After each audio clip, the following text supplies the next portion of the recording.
le pouvoir qu'exerce la fiction et la littérature sur les existences. Ça, vous connaissez bien. Et d'autres que les écrivains en font un métier. C'est une tendance venue des États-Unis. Elle s'appelle la bibliothérapie, littéralement traitement par les livres. Sophie Samaï est allée découvrir ce qu'il en est ici en France. Mémoire de fille d'Annie Ernaux pour renouer avec sa féminité. Le livre de ma mère d'Albert Cohen, quand un ami vient de perdre la sienne. À chaque problématique de la vie, Marie associe une œuvre littéraire bien particulière. Alors quand elle tombe malade, c'est un livre encore qui l'aide à apaiser ses souffrances.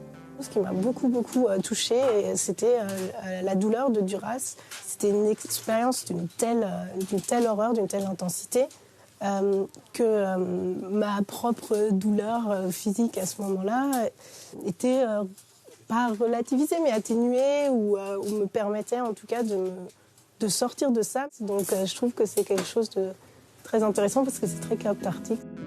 Se soigner par les livres a un nom, la bibliothérapie. Arrivée des États-Unis dans les années 2000, elle fait de plus en plus d'adeptes.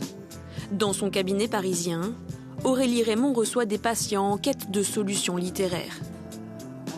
Cette jeune femme, venue la consulter après la mort de son père, repart avec plusieurs recommandations. Le premier, ce serait Ressusciter de Christian Bobin. Il est beaucoup question de perte, de deuil, de mort, mais de vie. C'est un livre où on peut justement traverser des émotions difficiles, mais c'est toujours lumineux. À l'aide d'un questionnaire, Aurélie Raymond analyse les goûts et les besoins de ses patients.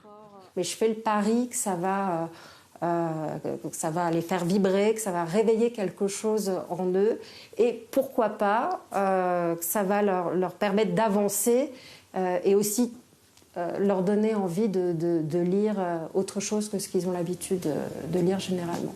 Roman, poésie, lecture à voix haute ou basse, à chacun son traitement et sa dose quotidienne. Mais avec le livre comme médicament, le seul effet secondaire, c'est peut-être de ne plus jamais réussir à le refermer.